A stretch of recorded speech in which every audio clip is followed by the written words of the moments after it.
recent motion picture has mystified and frightened thousands of moviegoers. Most people think the Amityville Horror is a good, scary ghost story.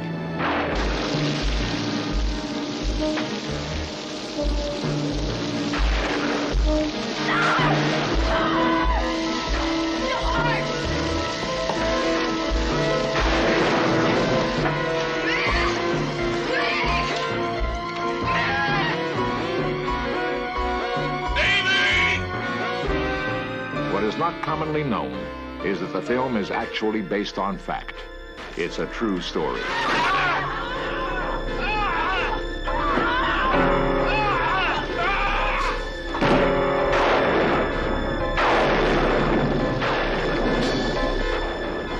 Was there an evil presence living inside this house?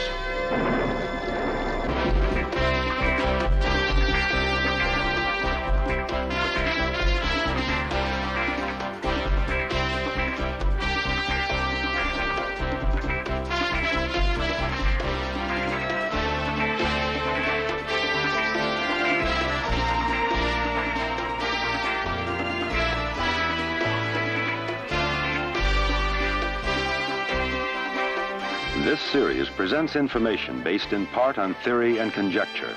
The producer's purpose is to suggest some possible explanations, but not necessarily the only ones, to the mysteries we will examine.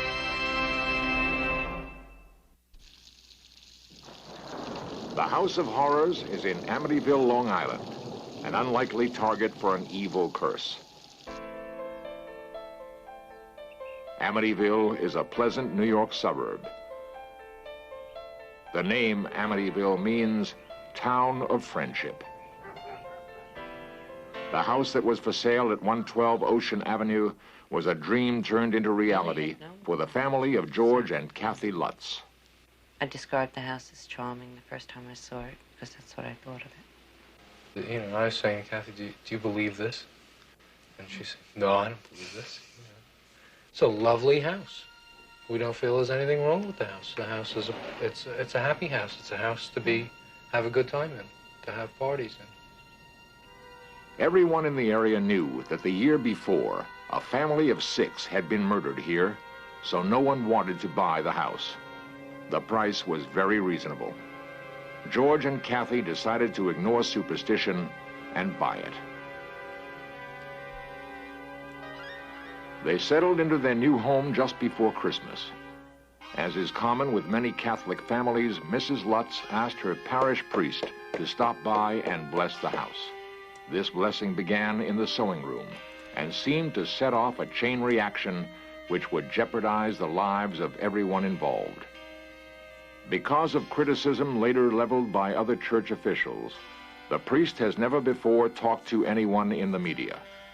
In search of was able to locate him, and he agreed to tell us his story, but only if he could remain anonymous. I was blessing the sewing room. It was cold. It was really cold in there. And I thought, gee, this is peculiar.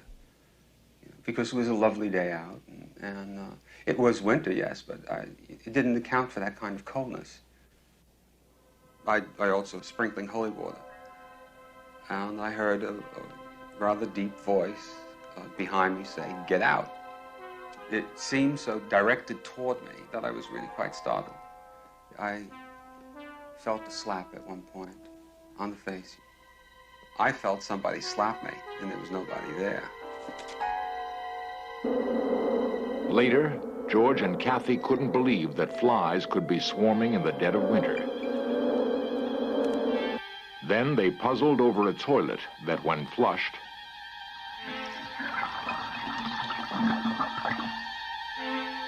these and other events began to unnerve them.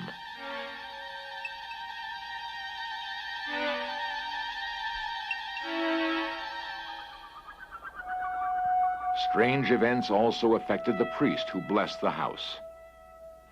He discovered blisters were festering on his hands. I went to the doctor for it, yes, and he couldn't explain it. He thought it might be caused by anxiety, and of course that's feasible. But I don't think I'm given over to psychosomatic responses. He called the Lutzes to warn George and Kathy.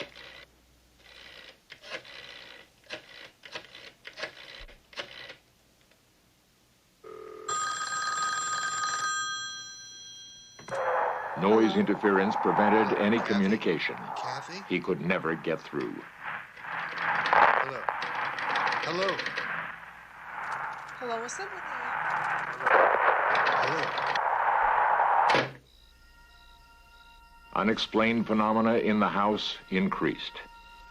Each room had its own Personality? thing, yeah. In time, you couldn't deny that something was very wrong because too many things didn't add up. Frightening spirits seemed to inhabit the whole house. Kathy felt compelled to talk to the priest. She wanted him to come back and bless the house again. Further attempts to communicate with the priest, however, seemed to be sabotaged. Father, are you there? Hello. Hello. A faulty phone connection? Hello, Perhaps. For almost a month, George Lutz was attacked by a sensation of intense cold. For days on end, he would neglect his work and his appearance, constantly stoking a fire that never warmed him enough. His personality began to come apart, bringing emotional surges. Confusion, anger misplaced because I would direct it at Kathy for no reason. Moodiness. I lost 20, 25 pounds there easily during that 28 days. I didn't eat. I didn't go to the office. My values were such that the only thing important was to keep warm and keep a fire going. Everything was very erratic. Our own behavior was erratic. George still believed he could take things in hand and cope with the unknown horror. As I do know, when I met George in the first place, Jay Anson is author of the book, The Amityville Horror. he's an ex-Marine, built like a bull, and he's the type of guy who can handle any situation with his fists. He literally can. So that when he was approached with this kind of phenomena, he had no idea what he was coping with. None at all. He didn't even know the meaning of the terms in phenomena.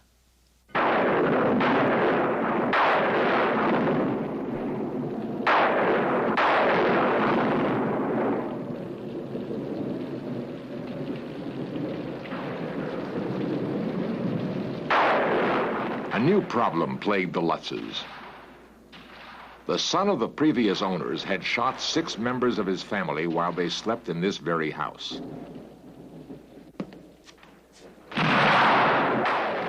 George and Kathy now were experiencing vivid nightmares in which they relived the murders as though they were the victims.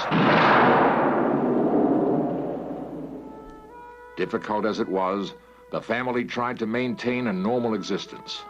But each day, something else, strange and frightening, would be discovered. On one particular afternoon, I was going about the house rearranging furniture and setting up some storage. I went down to the basement. I went over to one bookcase, which was on the end, and I moved it.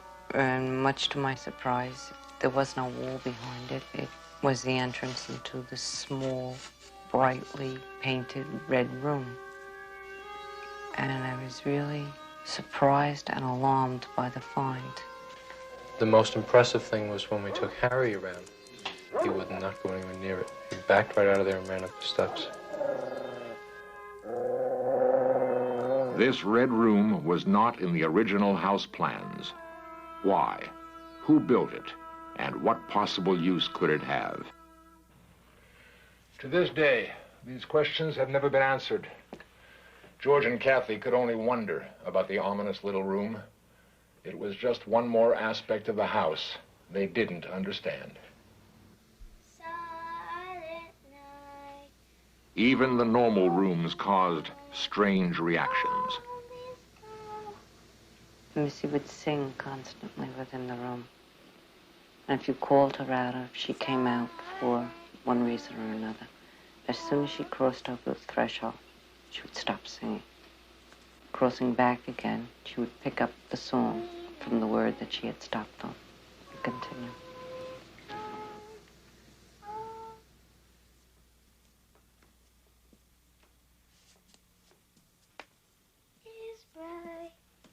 Missy boasted of her new playmate, someone or something named Jody. Jody, said Missy, could take any shape, a doll, a teddy bear, even a pig. And Jody could only be seen by whomever he chose, and he had remained invisible to Kathy and George. Missy even drew Jody in crayons. George and Kathy were amused at their daughter's fantasy, thankful that the terrifying events had not yet touched her. Their amusement faded quickly into horrid fear when Jody made his presence known to them.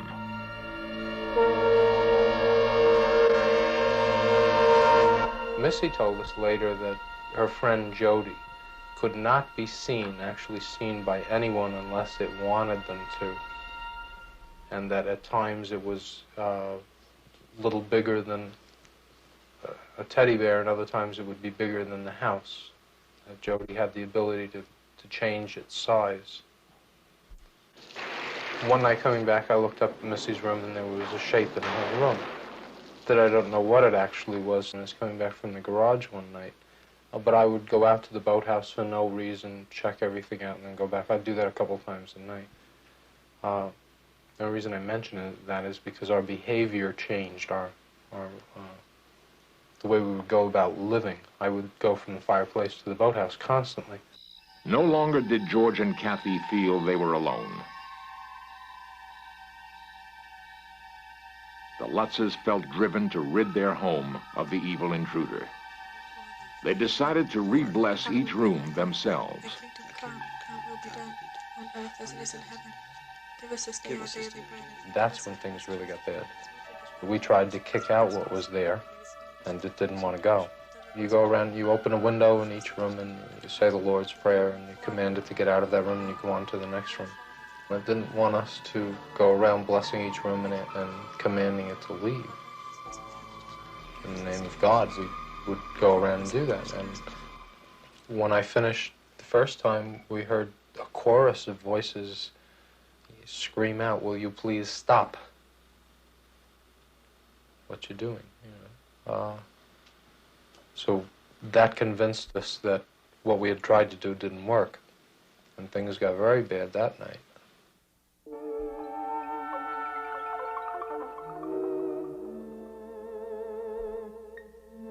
We had gone to bed that night and went into a very deep sleep. George woke me, and he had backed up from me, and I couldn't understand the repulsion in his face. And when I looked up, I saw what caused him to back away, and that was my reflection in the mirror. My hair had turned color. There was no true color. It was a gray-white. My face was severely wrinkled, deep impressions coming down across the forehead.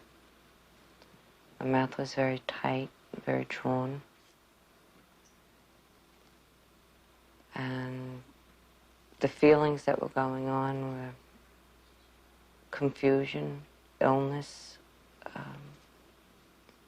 just trying to grasp hold of me, you know. By morning, her frightening appearance had vanished. George continued to be obsessed with fire. He would stare endlessly into the flames. Slowly, the chill gripped his very soul. The searing heat was etching a demonic face into the fireplace.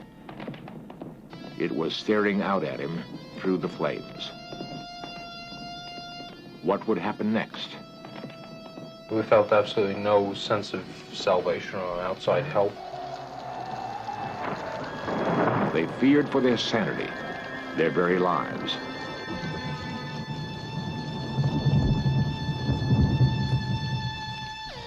You know, all kinds of things were going on that night. Noises were going off downstairs, front doors slamming, dogs getting sick, the kids' beds are being levitated and dropping down. The constant barrage of increasing terror finally made the Lutzes realize they couldn't go on.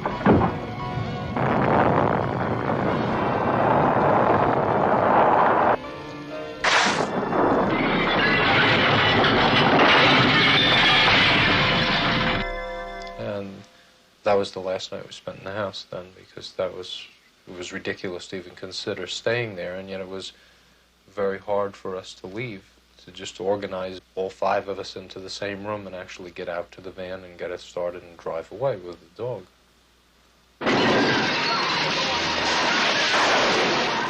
Only 28 days after moving in, the Lutz family abandoned all their possessions, everything they owned. Possible explanations as to what really happened in Amityville will be examined next.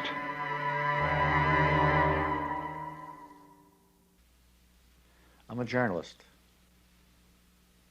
I try to investigate as best as I can. When you first hear the Lutz's story, it sounds like a very good haunted house story. Author Jay Anson. But then I spoke to the priest at his apartment in the rectory. When I heard his story and was able to put together a chronology of the events that took place within that framework of 28 days, I was convinced there are things out there that many people cannot explain. The phenomena that occurred to the Lutzes and to the father, I sincerely believe they took place.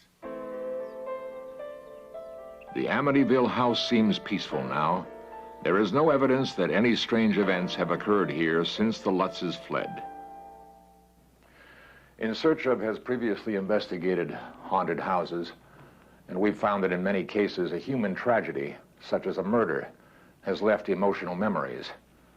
This may be the explanation for the Amityville horror, or there may have been a much more dangerous force, what psychics and priests call demonic, pure destructive energy, as ancient as time itself.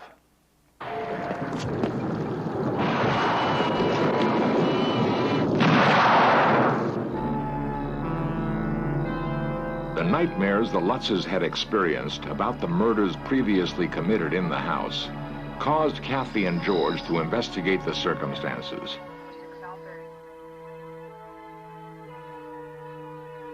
Ronald DeFeo had murdered his father, mother, 2 brothers, and 2 sisters. Sentenced to life in Clinton State Prison in New York, DeFeo has claimed that demonic voices goaded him into committing the gruesome killings.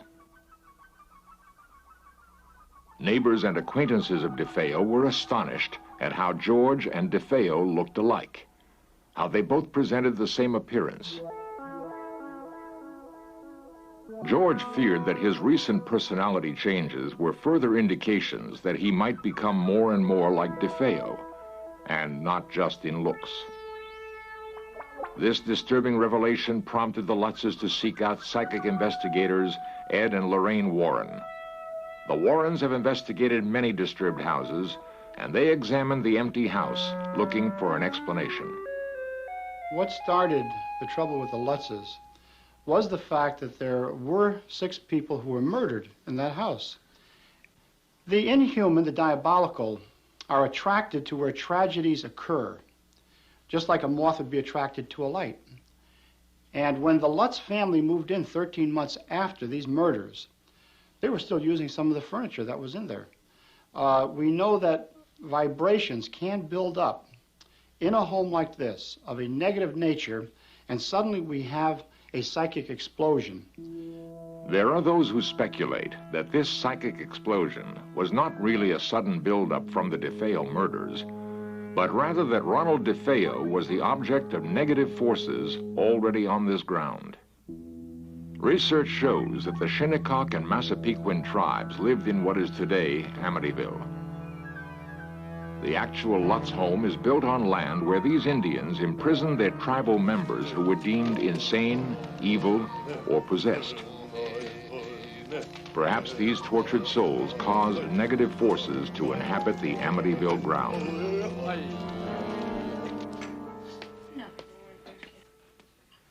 This seemingly far-fetched explanation helped confirm something the Lutzes desperately wanted to hear. We believe it was there when we moved in. We don't believe it came to bother us after we moved in, let's put it that way. You know, whatever was there had been there for quite a while. All those involved with the Amityville horror agree on one thing. Some evil thing no one can explain seemed to inhabit the house. Why then was it never exorcised? I'm a Roman Catholic priest. And the Roman Catholic Church teaches that people can become possessed, but not objects. The Lutzes were not possessed, so therefore I don't believe they should have been exorcised. And I don't believe the house was possessed. There was something there.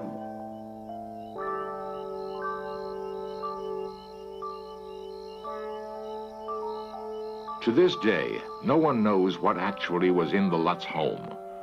But whatever the explanation, in the case of the Amityville horror, one family managed to escape.